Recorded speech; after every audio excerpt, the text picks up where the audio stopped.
This is episode 7 of the Hate Crime Files, a podcast about crimes typically involving violence motivated by prejudice based on race, religion, sexual orientation, gender identity, or other grounds. I'm your host, Terrence Heath. This podcast covers disturbing events and may not be suitable for everyone. It is not recommended for young children. Listener discretion is advised.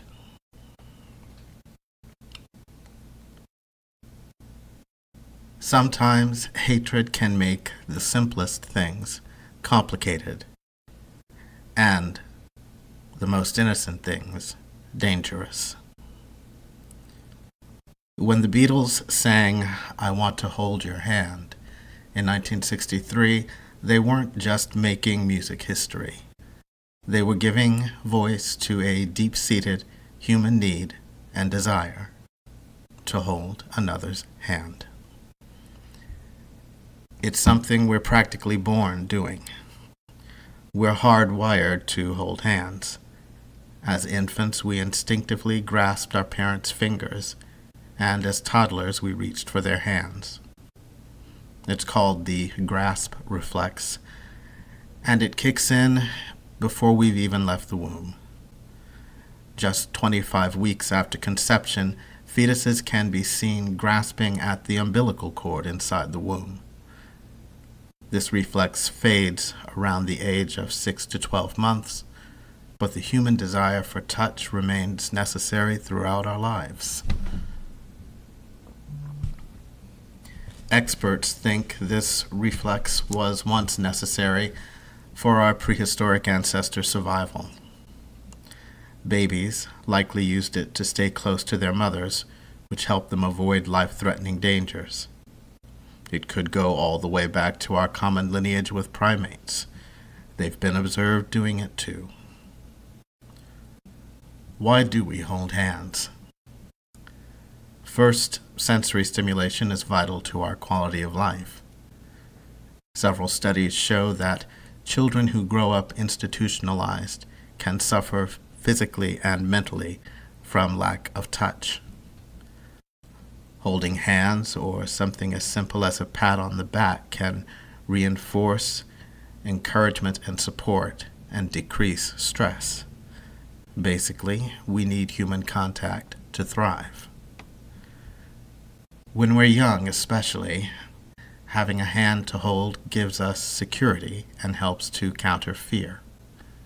Insecurity disappears when we have a hand to hold and allows us to conquer obstacles more easily. The security that parents provide their children by holding hands shapes their children's behavior and their way of thinking. When you were scared or frightened as a child, you probably reached for your parent's hand or the hand of the nearest trustworthy person. Watching a scary movie might bring about the same response. Our brains respond to sudden stimulation with adrenaline. That gets our blood pumping and releases cortisol. At these times, our natural reaction is to hold hands with someone we trust. Holding hands is also good for our health. Holding hands with your partner can lower your blood pressure, which is one of the significant contributors to heart disease. When we're clasping fingers with our loved ones, we're not just easing stress and improving our relationships. We're providing a comfortable sensation that helps our heart. It can even relieve pain. There's a reason why partners typically hold hands in the delivery room during birth. Holding hands with a partner makes it easier to endure pain. According to acupuncturists, one of the most useful pressure points on your body is the webbed area between your thumb and forefinger. It's called the Hegu, and it can help reduce all kinds of pain, like headaches, sinus infections, and toothaches. And you don't have to jab a needle into it to benefit.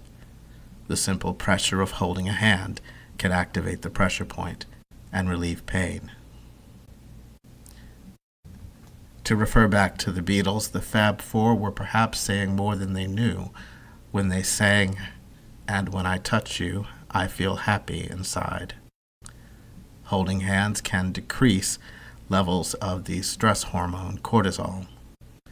This hormone also makes our skin more sensitive, so the touch of a helping hand will have an even stronger impact. Even the lightest touch from a friend or loved one can make us feel better. And since the largest concentration of nerves in our body is in our hands and fingertips, holding a hand can really make things better. Holding hands has the same effect as eating chocolate. Both stimulate the release of oxytocin. Studies have shown that holding hands can help put you in a relaxed and calm state, the kind of stress relief that indulging in chocolate gives us. The pressure caused by interlacing fingers while holding hands increases the sense of relaxation while lowering your heart rate and blood pressure, just like the magical abilities of chocolate. Oxytocin is the hormone behind this benefit. When we hold hands with someone we love, our bodies release the hormone oxytocin, which is known as the cuddle hormone, promoting feelings of devotion, trust, and bonding.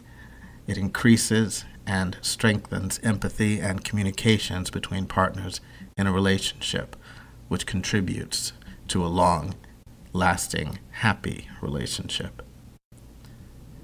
Holding hands is an intimate way to show someone you love them. It's a non-sexual way of showing that you want to be close to them. It says something about how you feel about one another. Holding a partner's hand communicates that you are thinking about them, there for them, and willing to offer them the comfort and support they need from you. However, holding hands doesn't just send a message to your partner.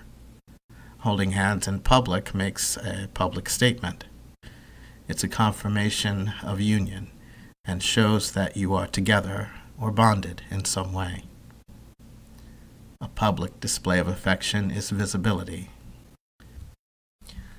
And when you're part of a marginalized group like the LGBT community, visibility is often met with retribution, including verbal abuse, discrimination, and violence. It's that potential for retribution and the fear of it that causes many same-sex couples to avoid holding hands in public, or at least avoid doing so in certain areas. A 2017 UK survey showed that more than half, 58%, were afraid to hold their partner's hands in public. A 2018 study with 108,000 responses showed that over two-thirds, 68%, said they'd avoid holding hands in public with a same-sex partner. There may be a price paid for this avoidance, given the benefits of hand-holding we've just cataloged. Respondents in one survey were significantly less satisfied with life in general than the UK population, scoring 6.5 out of 10 on average, compared with 7.7 for the general UK population. There seems to be even more stigma when men hold each other's hands. In Amsterdam recently, hundreds of Dutch men, many of them straight, were holding hands in response to a brutal attack on a hand-holding gay male couple in Arnhem, Netherlands. After the attack, Dutch men began uploading pictures of them holding hands to social media to stand against homophobia. In Western culture, we're taught at an early age that it matters when men hold hands. At a young age, boys may hold hands with other boys or even hug and kiss. But as they approach their preteens, they learn to believe that their human nature is unacceptable. It's so intolerable that some men even turn to violence to prove it. This enduring legacy of masculinity that tells us men shouldn't hold hands is unnecessary, sad, and dangerous. Spencer Deering and Tristan Perry, a gay couple in Austin, Texas, had a violent encounter with this brand of toxic masculinity on the night of January 19th, 2019. They were holding hands as they frequented bars in downtown Austin in celebration of a friend's birthday. The pair had just left a bar called Rain around 2:30 a.m. when the encounter occurred. As they exited the bar, a man passed by them and uttered a homophobic slur, calling them faggots. "We were holding hands as we were walking, just laughing and talking to each other," Deering, 23, said. I believe that may have been his motivation to say the first slur, at which time it seemed like a tactile approach to getting a rise out of us. Deering and Perry then turned to the man and began arguing with him as he motioned for at least 4 other men to come back and back him up, Deering said. Deering said he responded, saying, "What did you say? I'm sorry, I couldn't hear you." They started following behind us pretty closely, calling every expletive you can think of, Deering said. The last thing I said to one of the guys before they attacked us was like, "I don't have anything more to say to you guys. We're just going to go home. Leave us alone." One of the men punched Perry in the face, breaking his nose and knocking him to his knees, Deering said. The men hit him again and again until he was lying unconscious in the street, which is when at least one of the men started kicking him repeatedly, Deering said. It happened in seconds, and he had little time to respond. The last blow he took was an extremely long kick to the back of his head, so at that point I thought he was dead. I thought that kick alone had killed him, so when he was just lying there, my first instinct kicked in to kind of just charge at the guy that kicked him because I wanted to create some kind of diversion, Spencer said. The group continually assaulted the couple until a witness intervened, police said. The witness reportedly told police he saw a group of 4 to 5 men verbally abusing and assaulting the couple, but stopped once they saw one of the victims pulling out his phone to call the police. If the bystander had not been there, the attackers may have continued. It may have been much worse, Deering said. Police were alerted to the incident at the corner of 3rd Street and Congress Avenue just before 3:30 a.m. on Saturday, January 19th. The couple had signs of injury after being beaten up so badly. Perry suffered a laceration to the back of his head, a broken nose and swelling to his face, a busted lip, and chipped teeth. He is also now suffering from neck and upper back pain as a result of the attack, news stations reported. Deering said Perry's condition had gotten worse since the incident. The most difficult side effect he's gone through so far is memory loss. So he'll forget something that happened an hour ago, and it goes throughout the entire day, Deering said. Deering suffered swelling to his mouth and jaw, along with lacerations on his forehead that required an application of skin glue. Both suffered concussions, and Perry had minor internal bleeding, bruised ribs, cracked teeth, and a wound in his jaw. The Austin Police Department investigated the attack as a hate crime, according to the Austin American-Statesman. Upon further investigation, police obtained a surveillance video of the attack, which reportedly shows the couple being followed by a group of people, and the assault. Other surveillance video captured the suspects running away from the scene. The owners of the downtown gay clubs Rain and Oil Can Harry's pooled their resources in offering a $5,000 reward for information leading to an arrest. The reward eventually increased to $13,000. For too long, gay bashings have threatened our community, officials of Rain wrote on Facebook. Historically, and still to this day, establishments like ours have provided sanctuary and security from these incidents. At Rain on 4th and Oil Can Harry's, we strive daily to provide a safe, tolerant environment for our community, and our actions do not stop at our doors. We will not stand by when our customers and community members are brutally assaulted simply for expressing their love. The bar owners contacted the offices of Mayor Steve Adler and Police Chief Brian Manley as the investigation into the attacks continued. We will continue to coordinate resources and actions to help ensure that this crime is fully investigated and prosecuted, officials at Rain wrote. We are also working together on community safety measures to ensure that we send a strong message that threats in the Warehouse District will not be ignored. The attack sparked a reaction within the community. Colin Aycock formed the Rainbow Patrol after learning about the incident. It sparked something very deep in me and very personal, Aycock said. I got fed up and I was like, it's time to bring back the Rainbow Guard. The group's goal is to walk around donning reflective vests and flashlights and provide a sense of safety as people leave the gay bars on 4th Street. The Rainbow Patrol started with 22 volunteers, and at least 10 patrolled the streets the weekend after the attack. We are totally peaceful, not going to be carrying in any way, shape, or form, Aycock said. We have whistles, we have flashlights, we have reflective gear. We're loud. We're visibly loud. Aycock wants would-be attackers to know the group is watching.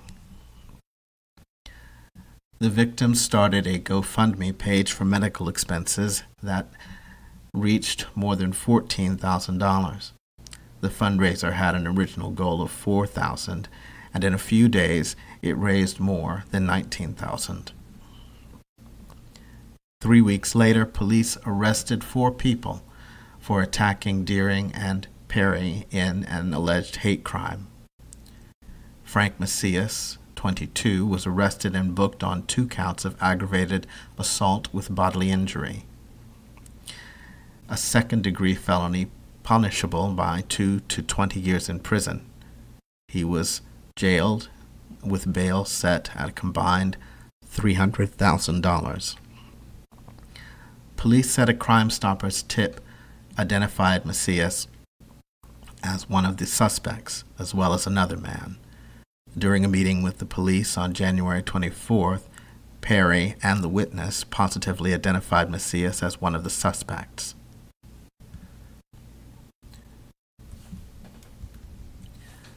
The 3 remaining suspects, Quinn O'Connor, Miguel Macias, and Colby Manel, were arrested. They faced the same charges. Frank Macias identified Miguel Macias as his brother, according to court documents. Bail for each of them was set at $300,000. If prosecutors can prove that the beating was a hate crime, the charges would be upgraded to first-degree felonies, which carry a sentence of 5 to 99 years. But establishing that a hate crime occurred can be exceptionally challenging in court because state law directs prosecutors to show the victim was targeted because he or she belongs to a specific group and for no other reason. Protected group categories include race, color, disability, religion, national origin, ancestry, age, gender, sexual orientation, or by status as a peace officer or judge. Hate crimes in Texas are not a specific criminal offense. Instead, they are an aggravating factor that can lead to an increased sentence. The Hate Crime Files is researched, written, and produced and hosted by Terrence Heath. That's me. Thanks for listening. And to all my listeners and subscribers, thanks again for your support. I'll be back with another episode on the 15th of the month. If you enjoyed this podcast and would like to support it, please subscribe. tell your friends and family about it, and consider leaving a positive review at Apple Podcasts or wherever you listen to podcasts. In the meantime, be careful out there and be good to each other.